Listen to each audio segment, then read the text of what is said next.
Hello बच्चों, आप सब कैसे हैं। आज हम आप सबके लिए लेके आए हैं एक न्यू चैप्टर कक्षा 8 की बुक से। इस पाठ का नाम है झांसी की रानी और पाठ है 20। इस पाठ का सारांश, शब्दार्थ, क्वेश्चन आंसर आप सबको इसी वीडियो में हम कंप्लीट कराएंगे।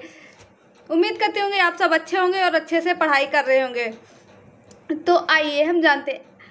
अंग्रेजों का बिगुल रानी के कान में सुनाई दिया। तोपों का धड़का हुआ, सूर्य निकल चुका था। रानी के रामचंद्र देशमुख को आदेश दिया, दामोदर को मेरी पीठ पर बांधो, उसको सुरक्षित दक्षिण पहुंचा देना, ध्यान रखना अंग्रेज सैनिक मेरी देह को ना छू पाए। रानी ने जूही को तोप खाने पर जाने के लिए कहा, फिर घोड़े को एड़ लगाई। रानी पूर्व की ओर चपटी। रानी के कण कौशल के मारे अंग्रेज जनरल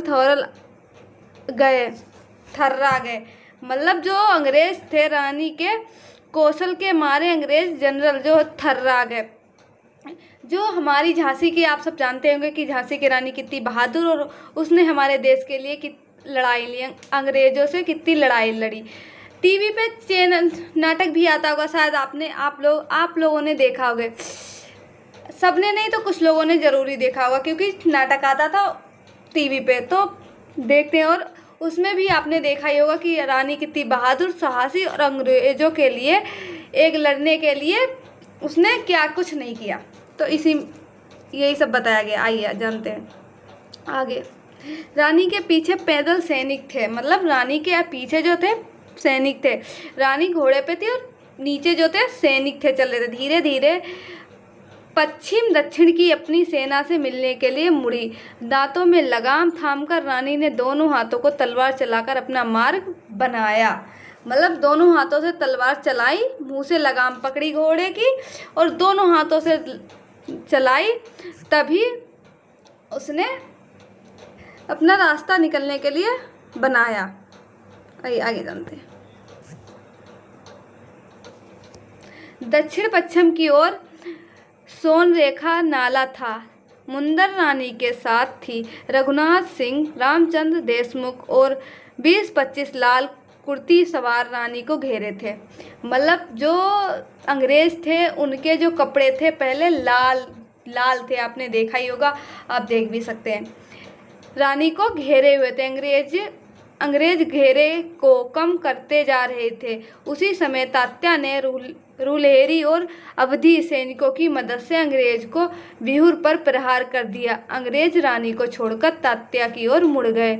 सूर्यास्त होने में कुछ देर थी। रानी के साथ केवल 4 सरदार और उनकी तलवारें रह गई थी। रामचंद्र देशमुख ने दामोदर राव की रक्षा की चिंता में बचाव करके हेड रहा था। रानी ने देशमुख की सहायता के लिए मुंदर की ओर इशारा किया और स्वयं एक संगीनवर को मारकर आगे बढ़ी।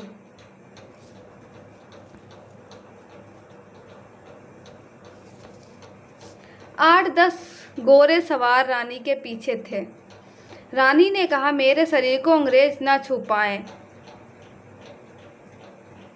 गुल मोहम्मद ने समझ लिया, वह और भी जोर से लड़ा। भाई साहब, मैं मेरे शब्दों के साथ एक अंग्रेज की पिस्तौल से मुंदर का अंत हो गया। रघुनाथ सिंह मुंदर के शव को पीठ पर कसकर घोड़े पर सवार होकर आगे बढ़ा। रानी तेजी के साथ सोन रेखा नाले पर आ गई। घोड़ा अड़ गया, नाला पार ना हो सकी। अंग्रेज सवार आ चुके थे। गोरे की गोली रानी की बाई जांघ में पड़ी। रानी ने आगे बढ़ने के लिए एक पैर से अड़ लगाई। घोड़ा जो था अड़ा रहा और दोनों पैरों से खड़ा हो गया। रानी को पीछे खिसकना पड़ा। अंग्रेज सवार ने गुल मोहम्मद के आ पहुंचने से पहले ही रानी पर वार कर दिया। मतलब गुल मोहम्मद जो आने वाले थे वो पहुंच भी नहीं पाए और अंग्रेजों ने उन पर पहले ही वार कर दिया। अगर वो आ जाते तो अंग्रेजों जो रानी थी उनकी मदद हो जाती, हेल्प हो जाती, बट नहीं हुई। इसीलिए अंग्रेजों ने पहले ही वार कर दिया, जिससे उनके सिर का हिस्सा कट गया। मतलब उनका जो सिर का हिस्सा था कट गया। गुल मोहम्मद बाकी के 2-3 सवारों पर टूट पड़ा, जो मैदान छोड़कर भाग गए। आगे जान। रामचंद्र देशमुख ने घोड़े से गिरती रानी को संभाला। दामोदर राव अपनी माता को घायल अवस्था में देखकर रोने लगा। वह रानी की देह को अंग्रेजों से बचाने के लिए तेज रफ्तार में बाबा गंगाधर की कुटिया में पहुंच गए। मतलब जो बाबा गंगाधर की कुटिया थे तो वहीं पहुंच गए। अंग्रेजों ने जब रानी मरी थी तो रानी ने कहा था कि अंग्रेज जो है मेरे शरीर को हाथ भी ना लगा पाएँ, तो इसीलिए। और उसमें बाबा गंगादास की जो कुटिया थी उसमें ले गए, छोड़ दिया जाके। आइए आगे जानते हैं। तो उसी के साथ रानी की मृत्यु हो गई और आज़ादी की लड़ाई वहीं पे ख़त्म हो गई, पर खूब लड़ी, इसीलिए नारा भी खूब लड़ी मर्दानी वाली, वो तो झांसी वाली रानी थी। आइए इसी के साथ हम अब जानते हैं पाठ का जो पाठ है जो जिसने लिखा है, पाठ के राइटर के बारे में जीवन परिचय। आइए जानते हैं। पद्म भूषण वृंदावन लाल वर्मा का जन्म 9 जनवरी सन 1889 ईस्वी को उमरानीपुर झांसी में हुआ था। शिक्षा प्राप्त करने के बाद उन्होंने झांसी में ही रहकर वकालत आरंभ की। छात्र जीवन में ही उन्होंने लिखना आरंभ किया और जीवन पर्यंत लिखते रहे। उनकी प्रसिद्ध रचनाएं गढ़ कुंगाड़, लगन, संगम, विराट की पद्मिनी, मुसाहिब, जून, झांसी की रानी, मृगनयनी उपन्यास, धीरे धीरे, राखी की लाज, जहांबार शाह, मंगलसूत्र, नाटक, शरणागत कलाकार का दंड, कहानी संग्रहालय। वृंदावन लाल वर्मा को उनकी साहित्य सेवाओं के लिए आगे जानते हैं। भारत सरकार उत्तर प्रदेश, मध्य प्रदेश राज्यों के साहित्य पुरस्कार, डलमिया साहित्यकार संसद, हिंदुस्तानी अकादमी, प्रयाग आदि के सर्वोत्तम पुरस्कारों से सम्मानित किया गया। इनकी मृत्यु 23 फरवरी सन 1969 ईस्वी को हुई। आइए आगे जानते हैं शब्दार्थ। नवाकर, झुककर, विधर्मी, स्वधर्म के विपरीत आचरण करने वाले, भासमान में प्रकाशित, कंठा, बड़े मानकों की माला जो गले में इससे सटीक रहती है, हुजूर, अवरोही घुड़सवार, कुमुख, किसी सेना से सहायतक भेजी हुई सेना, संगीन, एक प्रकार का नाकेदार हथियार, प्रसव, दाएं बाएं का भाग, अगल बगल। आइए आगे जानते हैं महत्वपूर्ण गद्यांश की व्याख्याएं। सूर्य की किरणें, फिर डच करके लिख लें, गर्म हो जाए। आइए जानते हैं संदर्भ। प्रस्तुत गद्यांश हमारी पाठ्य पुस्तक मंजरी के झांसी की रानी नामक पाठ से लिया गया। एक प्रसिद्ध उपन्यासकार वृंदावन लाल वर्मा के नाटक झांसी की रानी का हिस्सा है। तो ये इसका ऐसे लिख सकते हैं। आइए जानते हैं प्रसंग।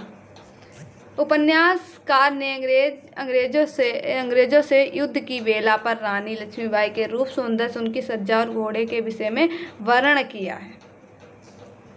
आइए जानते हैं व्याख्या। अंग्रेजों से रानी का युद्ध होने जा रहा था। रात्रि के बाद सूर्य का उदय हुआ। रानी का सुंदर मुख सूर्य की किरणें से और ज़्यादा चमकने लगा। उनके नेत्रों में चमत्कार भरी दोगुनी चमक थी। रानी ने लाल पोशाक पहनी थी और गले में मोती हीरो का कंठा शोभायान था। उनके साथ रानी के मनयान से तलवार निकली हुई जिसकी चमक निराली थी। रानी ने घोड़े को एड़ लगाई। थोड़ी झिझक के बाद घोड़ा तेज दौड़ने लगा। रानी को उसकी क्षमता पर संदेह हुआ, परंतु कोई दूसरा विकल्प नहीं था। आइए जानते हैं इसी के साथ प्रश्न।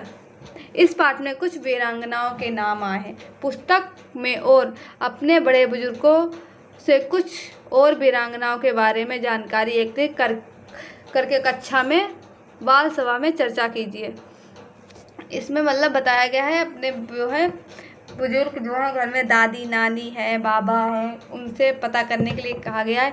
मतलब वो कहानी सुनाती है हमें बचपन में, उसी प्रकार इसमें क्वेश्चन दिया गया। पर आप बेफिक्र रहिए, हमने आप सबको इसी में वीडियो में आप सबको सब बताया। आप इन वीरांगनाओं के विषय में कुछ और जानकारी एकत्रित कर कक्षा में चर्चा पर बाल सभा कर सकते हैं। किंतु रानी चेमना जन्म 1778, मृत्यु 1929। रानी लक्ष्मीबाई से भी पहले कित्तूर की रानी चेमना ने अंग्रेजों से जमकर लोहा लिया था। रानी चेमना कर्नाटक के कित्तूर की रानी थी। इन्होंने अंग्रेजों की गुलामी के खिलाफ बिगुल बजाया। आइए आ जानते हैं। कनकलता बरुआ, जन्म 1924, मृत्यु 1942। कनकलता बरुआ असम में की रहने वाली थी। उन्होंने भारत छोड़ो आंदोलन में बढ़ चढ़कर हिस्सा लिया। भारत छोड़ो आंदोलन के समय उन्होंने कोर्ट परिसर और पुलिस स्टेशन के भवन पर भारत का तिरंगा फहराया, जिसकी वजह से वह अंग्रेजों के लिए बड़ा खतरा बनकर सामने आए। कनकलता बरुआ ने महज 17 साल की उम्र में जो शहादत की, उसको देश हमेशा ऋणी रहेगा।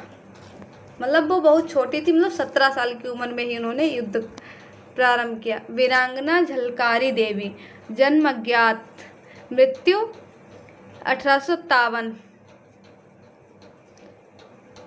झलकारी झांसी के राज बहादुर कृषि सदोबा सिंह की पुत्री थी। उनका जन्म 22 नवंबर 1830 ईसा को झांसी के समीप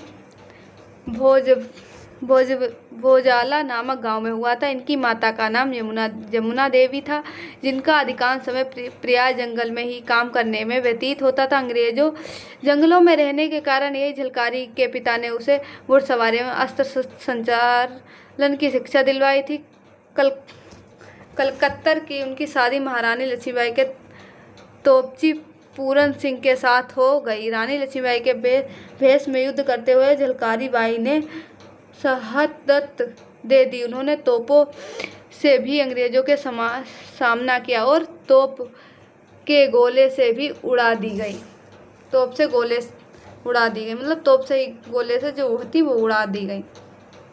बेगम हसरत महल, जन्म 1820, मृत्यु 1879।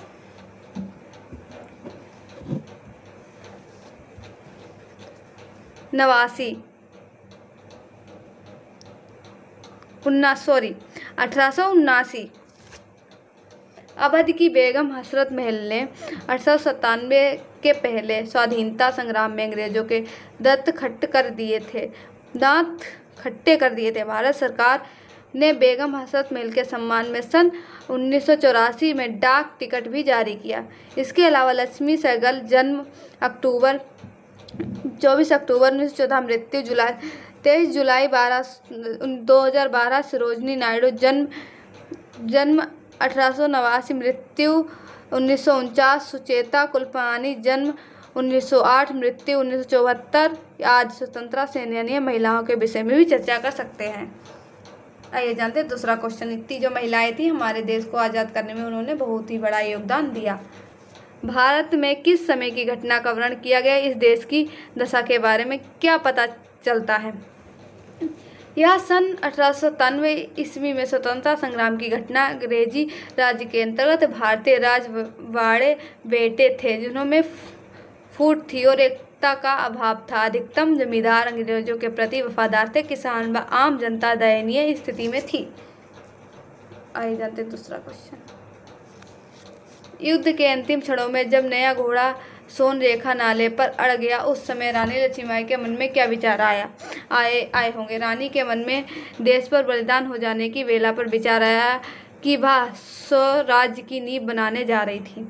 रानी लक्ष्मीबाई, क्वेश्चन नंबर 4, रानी लक्ष्मीबाई ने अंग्रेजों द्वारा अपने अधिकार क्षेत्र में अनावश्यक हस्तक्षेप के कारण युद्ध किया। यदि आपके दैनिक कार्य में विद्यालय क्रियाकलापों में कोई अनावश्यक हस्तक्षेप करे तो आपको कैसा लगेगा? आप उसके लिए क्या करेंगे? मतलब आप क्या करेंगे अगर, मतलब जैसे अंग्रेज जो थे रानी के अनावश्यक कार्य मतलब उनके आपस निजी मामले में टांग अड़ाई, तो रानी ने उसके लिए अपना वापस लेने के लिए उनसे युद्ध किया। अगर आपके, तो इसमें यही पूछा गया कि आपके अगर काम में कोई अनावश्यक टांग अड़ाए तो आप क्या करेंगे। तो आइए देखते हैं क्या कर सकते हैं हम। अनावश्यक हस्तक्षेप अच्छा नहीं लगे और मैं अनावश्यक हस्तक्षेप का विरोध करूंगी। जैसे रानी ने विरोध किया वैसे हम भी विरोध ही करेंगे। मुंदरई बाई क्यों उदास क्यों थी। मुंदरई बाई को उस दिन युद्ध में मारे जाने का आभास हो गया था, इसलिए वह उदास थी। 6 क्वेश्चन नंबर 6, रानी ने रामचंद्र देशमुख को क्या आदेश दिया। रानी ने रामचंद्र देशमुख को दामोदर राव को सुरक्षित देखना चाहती थी।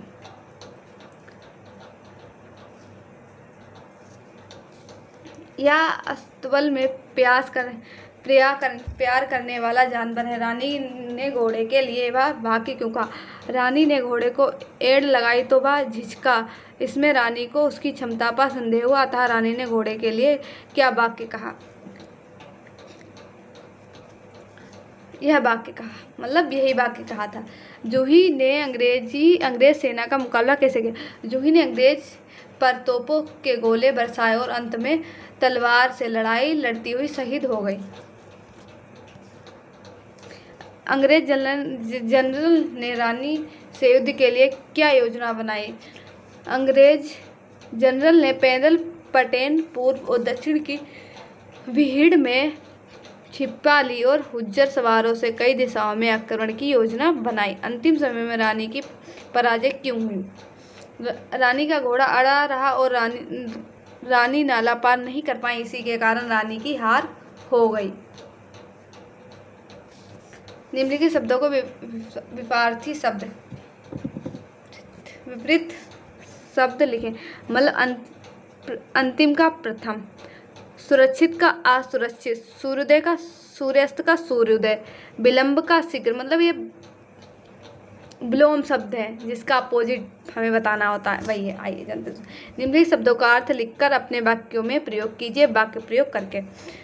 भासमान प्रकाशित, रानी के गले में हीरो का हार भासमान था।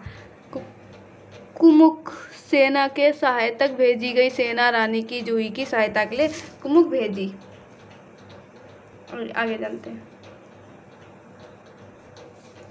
अवशिष्ट बचा हुआ, अवशिष्ट सवार भाग गए।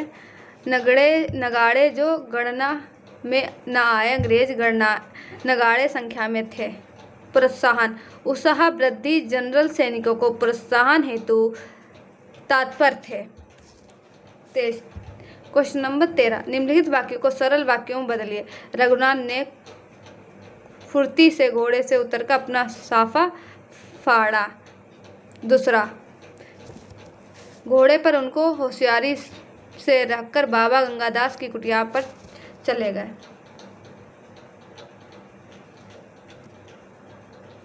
आइए, मुझे संदेह था कि ग्वालियर कुछ गड़बड़ी करेगी। रानी ने कहा कि मेरे मरने के बाद दामोदर को सुरक्षित दक्षिण पहुंचा देना। आइए, निम्नलिखित शब्दों में क्रम से इत, आई, मान और आई प्रत्यय लगे हैं। सुरक्षित, पेशावर, पेशावाई, भासमान, कमजोरी। इन प्रत्ययों में युक्त अन्य शब्द इस पाठ से चुनिए। चिंतित, चतुराई, प्रकाशमान, अवधि। तो ये वीडियो हमारी यहीं पे ख़त्म होती है। तो आप उम्मीद करती हूँ कि आप सबको समझ में आया होगा। तो आज की वीडियो हमारी यहीं पे ख़त्म होती है। अगली नेक्स्ट वीडियो में आपको नेक्स्ट चैप्टर के साथ एक नए अंदाज में हम मिलेंगे, एक अलग तरीके। तब तक के लिए धन्यवाद। आप सब देखते रहिए और जुड़े रहिए हमारे चैनल के साथ, AR कोचिंग। धन्यवाद।